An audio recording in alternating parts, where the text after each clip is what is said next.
How to Run Your Building is proudly sponsored by Schneider Buchel, the preeminent and trusted legal partner for co-ops, condominiums, and homeowners associations across New York State. With a team of skilled attorneys and a singular focus on community association law, they tackle everything from high-stakes litigation and contract negotiations to day-to-day legal challenges. Whether it's resolving disputes, securing financing, or ensuring smooth governance, Schneider Buchel delivers innovative solutions tailored to each community's unique needs. Discover how they can support your board at schneiderbuchel.com. Now, let's dive into the conversation.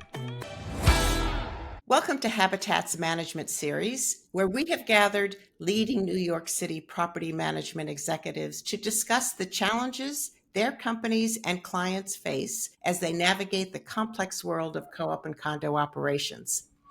It's a given that about 80% of a co-op or condo's budget is fixed, leaving a board and management only about 20% to really influence. Today's panel of distinguished property management leaders in New York are going to help us understand what kinds of strategic initiatives a board can take that might actually make a difference on that portion of the budget and the overall health of the community. I'd like to introduce our distinguished panel. We have Stephen Greenbaum, Executive Vice President at the Lovett Group, Alvin Wasserman, Senior Director of Asset Management at Fairfield Properties, and Melissa Cafiero, President of Halstead Management. Before we discuss strategic initiatives in detail, I'd like to go around the table and ask each of you, why would a board want to move on any strategic initiative, given that it often means sticking your neck out and it's a lot of work and isn't necessarily required? Steve, let's start with you. So I always feel that an active board, when they take on that role and they really want to serve their community, taking initiatives and sticking their neck out, which is really what boards do just by volunteering, I think it's their role to not only do the work, but also to educate the shareholders. So I think not only do they need to pre-plan and do a lot of things in advance, and we'll talk about that later, but I think it's also important for them to educate the shareholders and let them know what they're doing, why they're doing it, and how they're going to go about it, especially when it comes to financing. Alvin, you want to jump in? The role of the board is to act in the best interest of the entire community, of the owners and the shareholders. And this is the responsibility that they take on when they decide to run for the board. So taking a little bit of a risk by sticking your neck out and taking action that you know you're not going to satisfy everyone. You're going to hear some criticism, but ultimately what you do should be for the benefit of all. Melissa. Sure. Likewise to what everyone has said, as a volunteer board member, you're charged with being the ultimate fiduciary for your constituents. Therefore, there has to be an active role. I think more so than just volunteering to stick their neck out. I think there's an obligation to really get in the weeds, understand the investment that they're protecting, and do the best job possible. So I think strategy and moving forward in that direction is really part of the role by definition. Terrific. I'd like to dive into some real world examples that you've been involved with. Steve, in a conversation we had about this topic, you told me about a condominium that you manage that didn't have much of a reserve fund, but had a lot of capital projects that had to be done. It's not atypical. To me, though, that spells a hunt for money. Correct. And what was their situation? How did you help? And what was the initiatives that they took that we could label strategic? So this condominium, like many other condominiums, was not financially super stable. They had some money. They started proceeding along with their facade project, their fifth project, and they uncovered more work than they planned on or even thought they would do. Plus, then they were saddled with the garage repairs that were quite costly. So a job that they thought would come in somewhere around under $1 million was slated to cost over $2 million. They didn't have the money. They didn't know how to get the money. Obviously, an assessment was impending and they had no other choice. But what we did is to really go out and figure out what the worst case scenario, how we're going to raise that money, and what the best way to do that for the unit owners so they wouldn't feel that ultimate crunch. And we needed to raise the money fairly quickly because we knew that we needed to do the work before the required deadlines, and we had to be able to know that we had the money. So we worked on different initiatives where we actually went out, got the spec, went out and bid the job with various contractors and asked some of the contractors if they were able to do financing. And some of them had third parties financing. So some contractors said, no, we got plenty of work. We don't need to be involved in any kind of financing. We're not going to find your financing. Go find it out on your own. And we actually found one or two contractors that were willing to finance the job. At the same time, we were able to go out and find another company that would give us financing, but those rates were just really, really prohibitive. So we were able to negotiate the work and speak with the contractor and have the contractor give us, 3 years worth of low interest financing. It was around 4%, which I thought was incredible at the time. We also knew that we needed to raise some money pretty quickly because the contractor wasn't going to finance the entire job. So we went to the unit owners and we explained what we were doing, how we're going about this, and what the plan was. And we also said to them that if they wanted to save money, that we're going to have a 36-month assessment. But if you wanted to save the 5% interest, that you could prepay. And this way we would gather up some cash that we needed up front, and you were able to save your interest and plus get a small discount on the project. We were surprised that at least 25% of the building opted to save the interest and prepay. So we had some good down payment money for the contractor. Can you just tell me when the prepay, what was the amount on average? So on the average, it was about $2,500 to $3,000 a unit, depending on the size. Some were more, some were less. So that went out. And a lot of people jumped in to save the interest, so they thought it was an opportunity. But they also appreciated the fact that they had options, and the fact that we communicated, and the fact that the board took the time to really go through all these steps, step by step, and also to keep the unit owners advised all the way through it. So we had probably 4 town hall meetings. We met with the contractors, we met with the unit owners, the board met with the unit owners, the board met with the engineers and the contractors, and then we had a finance meeting just to discuss the finances. So we kept the unit owners informed every step of the way, and they felt that they were party to all the decisions, which really made a very big difference. And I guess that is sort of my question. I mean, this board, I would say, it sounded like it was great work, but they did stick their neck out. They limited their options by the contractors who were going to be able to help them.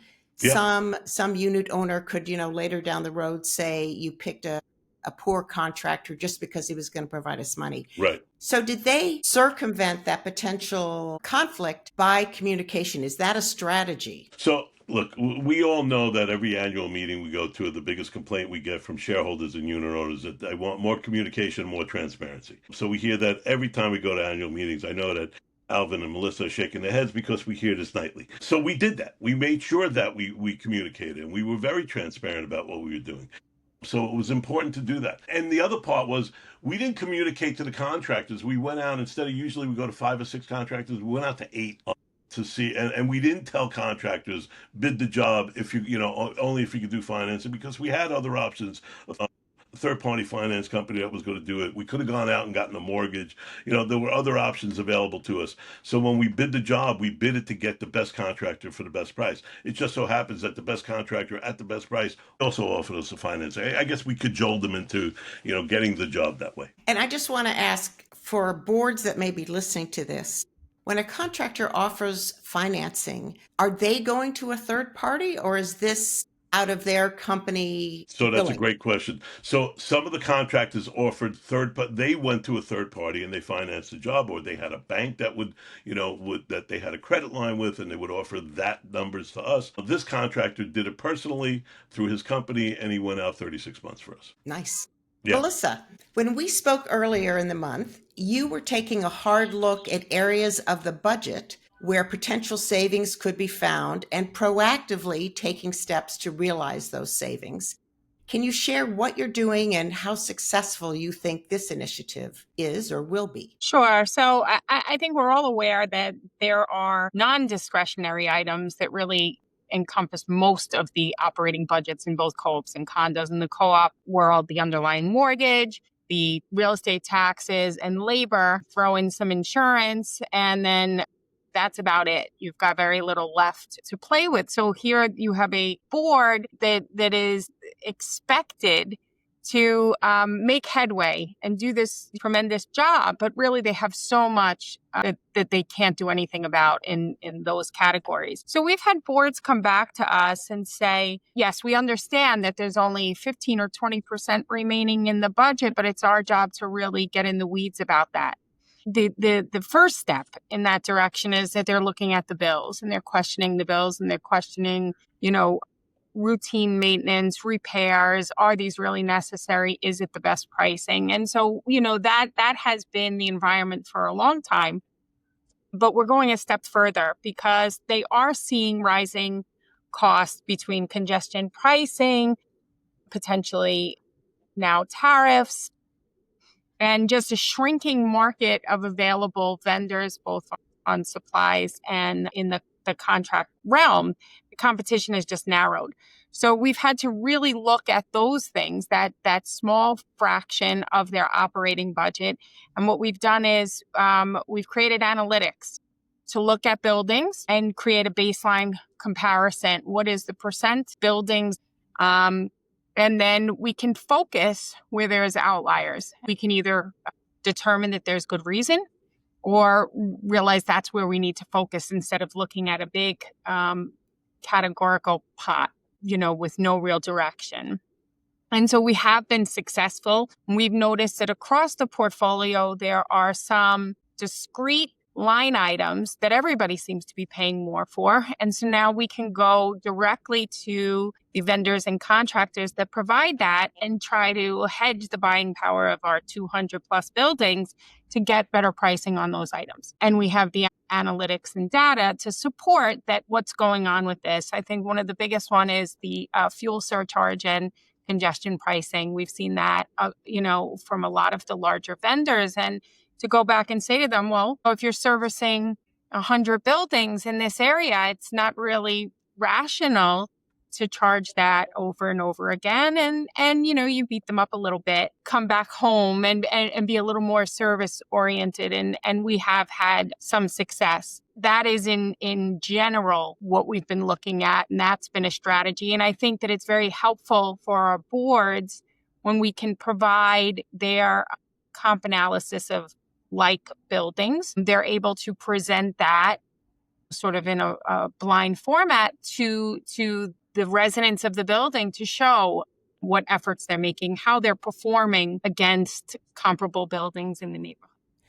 So every building buys garbage bags, and I assume that it's bought building by building. So my super will go to the supplier and order X number of garbage bags. Is that something? I mean, it would seem like you take your portfolio, you'd see how many garbage bags you buy a year, you'd go to the vendor and you would be able to negotiate perhaps a better price, perhaps something. Yeah, absolutely.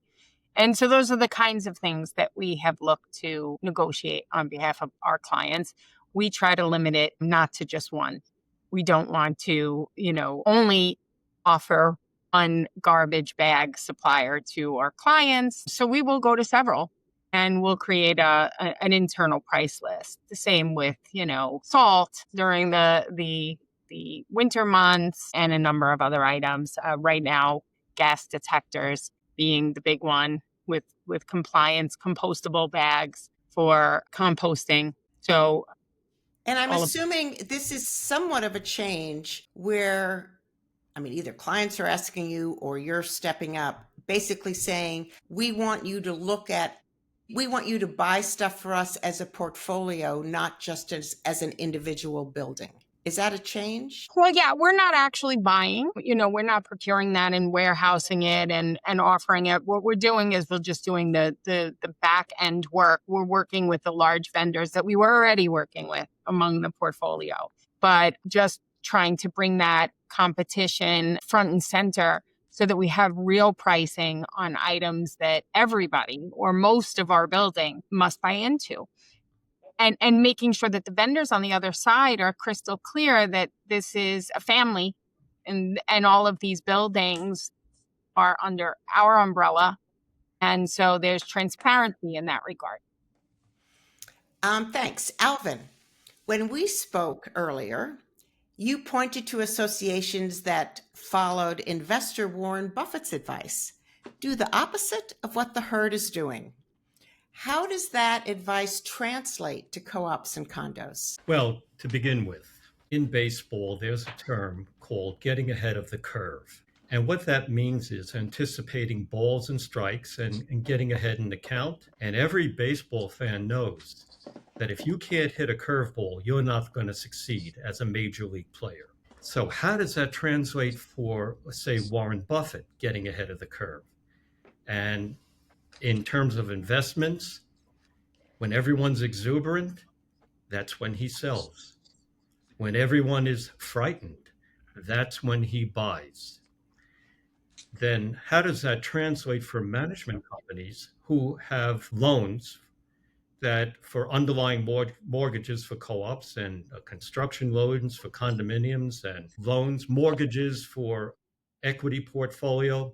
You have to be familiar with the economic cycle, which generally runs over 10-year periods. Fairfield has over 200 buildings in the equity portfolio that we own and manage. And during the period when loan mortgages were running 3 to 4%, sometimes even lower, we refinanced almost every property and extended the years that they came due and put us in a very strong position for the future. We said, well, look, we're doing this for ourselves. What we do for ourselves, we don't have management A and management B, management light, management Fairfield. We manage our properties with the same way and the same care and the same pride of ownership as we do our own properties. And so we approached all the co-op boards and we said, this is the time to refinance your underlying mortgage. We approached every condo board we knew had major projects coming up. We said, this is the time to take a loan. And I would say, certainly with the co-op boards, almost all of them, except maybe one, heeded the advice, and they got underlying mortgages at 2.5% to 3.5%. And I'm going to jump in here. And most of the buildings have prepayment penalties. And for a board, that's a big deal to imagine you're paying a penalty to refinance. And you're going to have to justify that to your shareholders who are going to see that. How did you get your boards to overcome that stumbling block? Well, that was the sticking point for the one board that didn't refinance. And it caved. It was a sticking point for most of the boards. People who are not savvy in finance and in investments and in underlying mortgages, that's a hard thing to swallow. It could be tens of thousands, even a couple of 100,000. And what we did is laid out spreadsheets and showed how, in the end, the boards are going to benefit. They're going to, in some instances, reduce their monthly common charges, come out with more money for their reserves, and it's a win for them. It's a win for the community. The one board that just couldn't comprehend that waited, and they waited until their loan came due a few years later, which was recent, and they're now facing where they have to refi at a much higher interest rate, and they've lost. We can do the best we can to explain to people what's in their best interest, what we do for ourselves, but not everybody is comfortable with that, and you can't force anyone to do anything. Do you think that one board that didn't take your advice is getting pushback or negative feedback from their shareholders, or their shareholders just don't even know, don't understand? I don't think they're practicing true confessions. I don't think they're telling their shareholders that they had the opportunity and Fairfield's great. They told us about it. We didn't listen, and now they're not, and it's not our business to disclose anything like that. They just have to live with the consequences themselves. I'm curious, for any of these strategic initiatives that you have spoken about, the board, they're basically saying to their community, we are sticking our neck out because we think this is the better option to take. How, kind of lay out for me, what makes sense? What are the steps that a board has to do to feel comfortable doing that? Melissa, do you want to start with you? Sure. I think Stephen touched on it. I think communication is key. I think there should be ultimate transparency once the board has agreed on any strategy moving forward. I think that there should be concise communication and ongoing communication with the community. And I think that people appreciate that, regardless of if it's a hard pill to swallow, like a major assessment. I think people are logical. They understand. I think boards should be prepared with all of the information, evidence of their research, that they've looked through everything. And then I think they need to communicate that forward. And I think that you can't please everybody, but most people will understand. I think that's the reality. Okay, Steve, you have a comment here? So I agree. Obviously we tout communication and transparency, and I think it is paramount. And like everybody who says, most people will acknowledge it and accept it and appreciate the communication. And I can't tell you how many times people have come up to me and the board's gone, we understand now why we have to do things, and we do that with the budgets too. When we do a yearly operation budget, we have a town hall meeting. It takes about 30 minutes. We go through income and expenses, because for years we kept hearing shareholders who were contentious saying, where's all my maintenance going? Where I pay all this maintenance, where's my money going? So we really do a communication push to really explain their budget so they understand.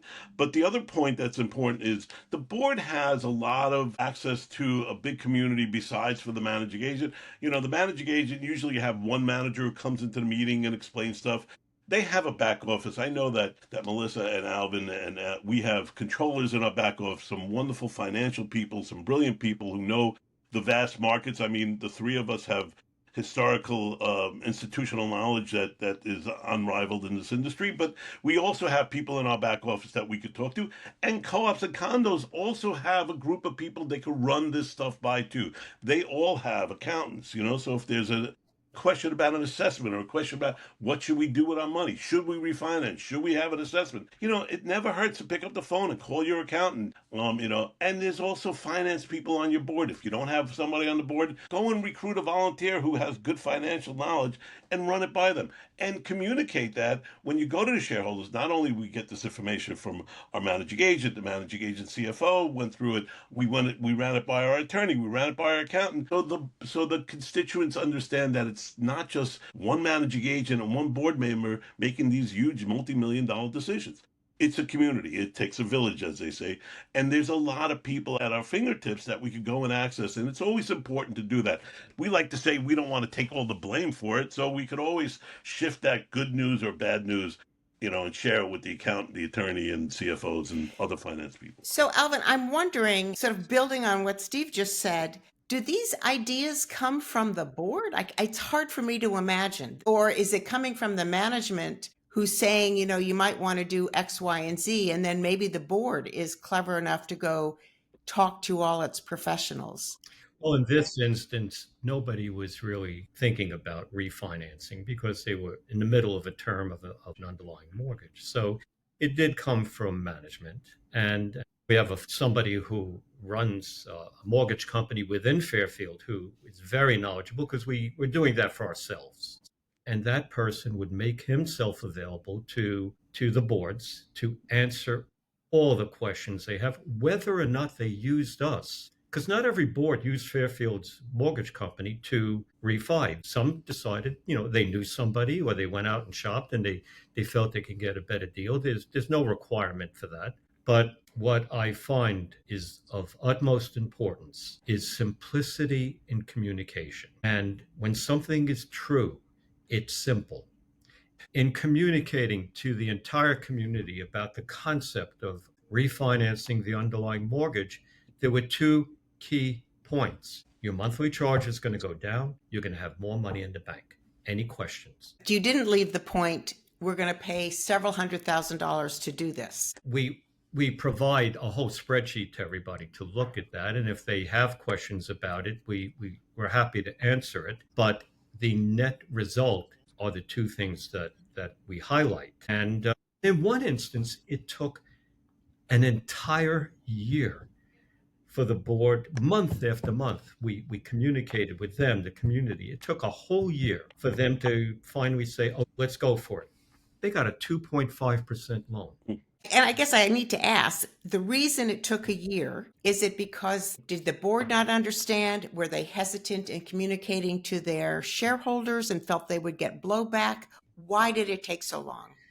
It was a combination of not completely understanding. It's a combination of also being concerned what kind of reaction they're going to get from the community. There could have been 2 or 3 people on the board who said, hey, this is a no-brainer.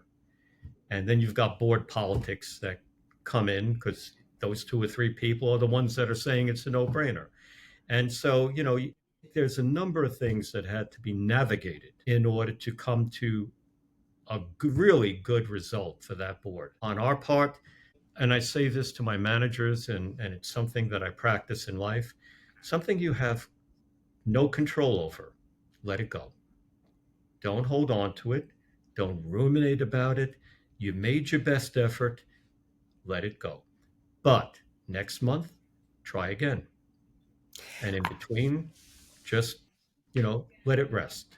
I have a question about where the strategic initiative comes from. So, I mean, I may be wrong here, but each building has a managing agent who may be experienced, may be less experienced, but they're really busy making sure the building is operating properly. The super's doing its work, the supplies are there, they're checking in with the compliance, they're getting the contractors on board. Are these the people who really will be suggesting strategic initiatives that the board can take, or does it come from somebody higher up in a management company that a board has retained? Yeah, that's a great point.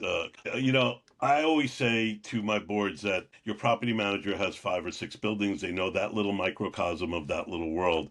So if there's anything ever that's bigger or loftier or something that they need, a bigger question, we always have it. And I think Alvin and Melissa are the same. We educate our managers to the best of our abilities. We always have seminars. We're always learning. We're always doing things with Habitat and things that just teach our managers constantly. But they know that when it comes out to certain bigger decisions, they could go back into the back office and look to their team leader or to the CFO, depending on what the question is, and we could really help them do it. Like I said before, between Alvin and Melissa and myself, we have hundreds and hundreds of years of institutional knowledge. I don't expect my property managers to know all the nuances about mortgage refinancing or how to get a construction loan or how to really handle a huge project. But they have the backup to come to our office and talk to either their team leader or talk to, somebody in our office to get the information they need. And that's really what we do. We want our managers to be able to deal with the day-to-day boots on the ground, really deal with that. But they also need to be intuitive enough to say, hey, this building is thinking of doing X, or this is the project that's coming up. Go to their leader, their manager, to their executive, their CFO, their back office, and get the information they need. And we know that we've always gone to a million meetings when there are bigger things that we need to handle, and we'll have a discussion. We also tell them if they don't know, they have access to their attorney, they have access to their accountant, besides for our back office. So again, back to this big community, I don't expect the managing agent to be a man in a ship on his own, but I expect them to know when they're talking about refinancing or if there's a bigger project. If it's something that they don't know, if they need the nuance or need the help, they come to us and we help them. That's what we do as leaders in this industry. And that's important. And so to your answer is, I don't expect a typical manager to know the nuances of refinancing a mortgage, but I need them to know that, hey, our mortgage is coming up or rates are going down, or we'll have seminars in our office talking about, hey, this is what's going on in the industry. Bring this information to your board. If it fits, let's work with them. It's one thing if you've got something in front of you, like something that needs to be financed, and that makes sense. You go to somebody who can help you figure out how to do that.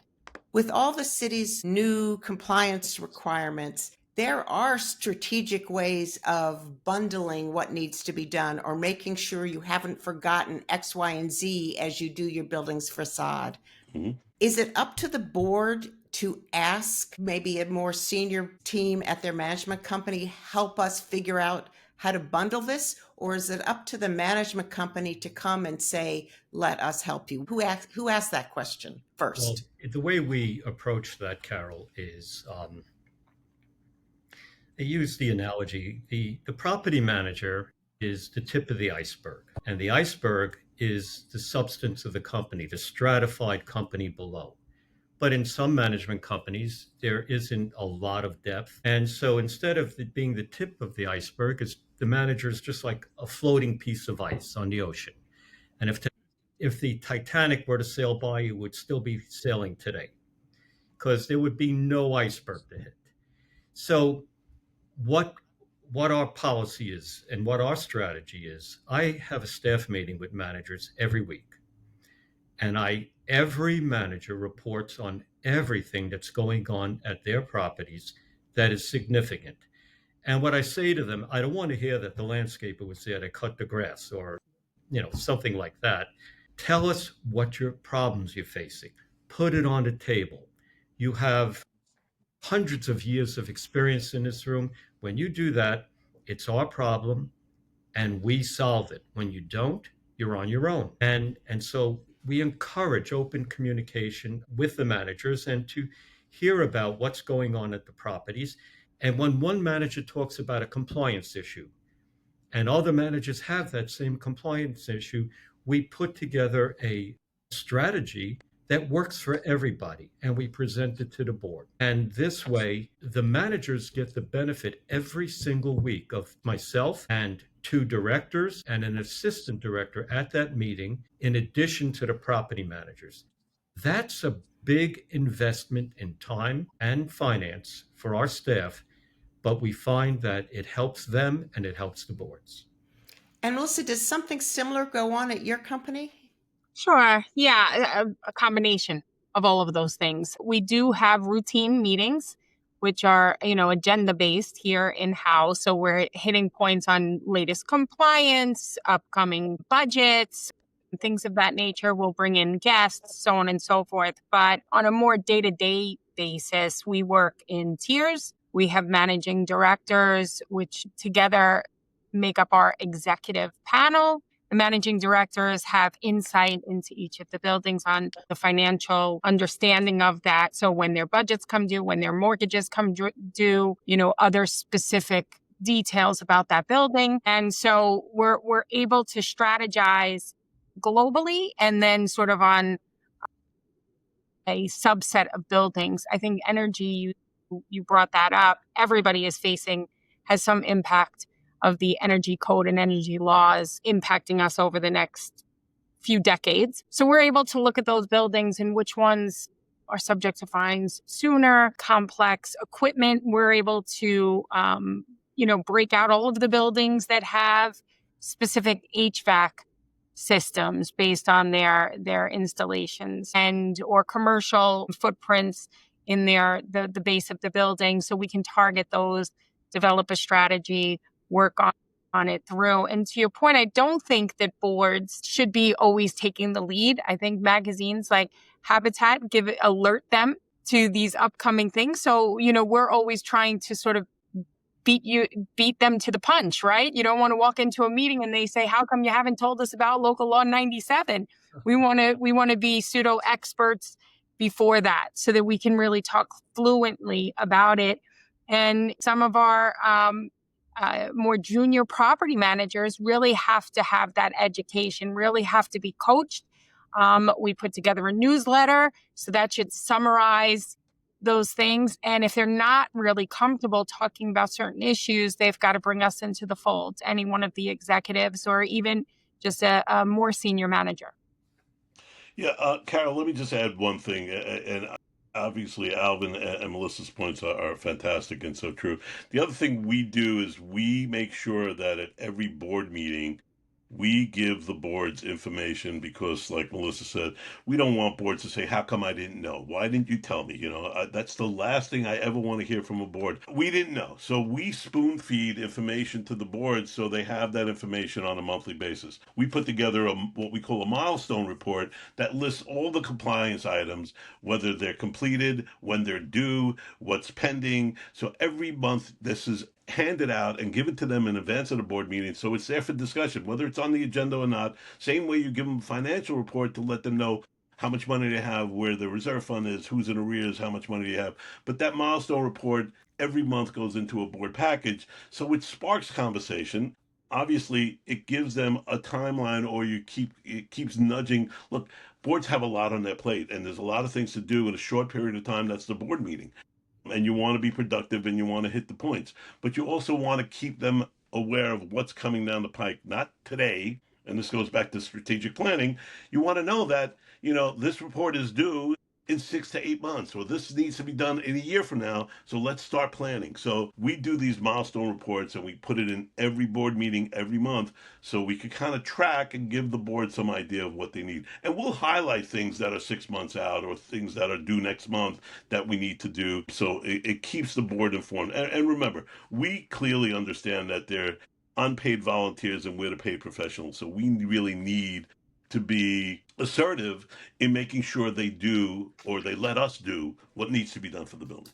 I'd like to ask each of you, if you were to pick 1, 2, 3 areas that you think a board and with their management partner should be looking at for strategic initiatives about anything, what would those areas be? Well, I'll just piggyback on what I said. The milestone report that gives you all the New York City compliance really is paramount. That's all the compliance issues, to stay on top of them, because if you don't do them, the fines are huge, and the cost of doing a lot of these compliance issues are very big. Second thing is definitely financing, to keep an eye on your financing monthly. I don't expect the board members to comb over all the reports that we give them, but to at least pay attention to the financial information we give them on a monthly basis, to understand where they are financially, who owes them money, who do they owe money to, where they stand as far as the reserve fund.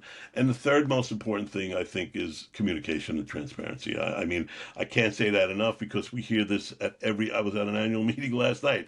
We need more communication and transparency. And I got to tell you, this building does 4 newsletters, has an annual meeting and 2 town hall meetings, and they're still complaining about that they need more communication and transparency.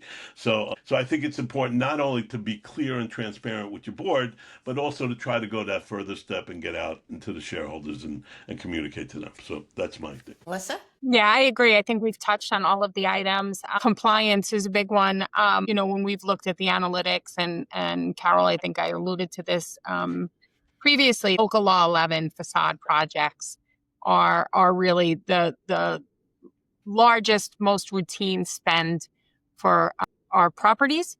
And so I think there has to be an acceptance that these are unavoidable, and you have to sort of bake it into your forward approach for your financial planning.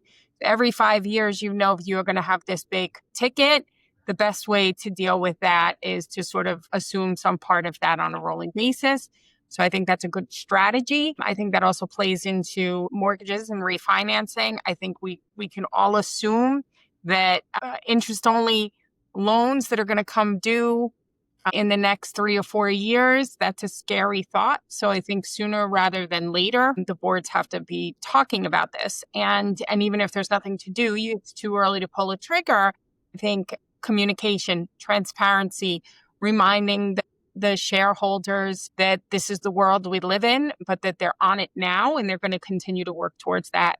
Maybe a subcommittee, volunteers. I think that's probably a good way to soften what might not be so great, but inevitable in the next couple of years. The vast majority of our properties are suburban residential. And so we're dealing with different compliance issues than the city properties. Is the grass 1 inch or 1.5 inches tall? Is the swimming pool going to be open Memorial Day weekend? And I've been tracking that for decades, and it rains 9 out of 10 times on Memorial Day weekend. But that pool has got to be open. I would say that the 3 main things for these properties are infrastructure and planning for replacement, long-term, of roofs, sidings, walkways, roads, finance, being prepared for those infrastructure improvements when they're needed, and maintenance, keeping things pristine all of the time. And what covers all of those is good communication about all those three things. If I sort of summed up what you three have said, you really have to know the details of what needs to be accomplished, whether it's compliance requirements or financial requirements. You need a picture before you can have any kind of strategic initiative to tackle that. And it sounds like it's the management company that should be providing that picture to the board. And then hopefully the board can act on that. Absolutely. Absolutely. Thank you all for such a thoughtful and interesting discussion. Thanks for having me. Thank you. Thank you. Carol. Thank you, Carol.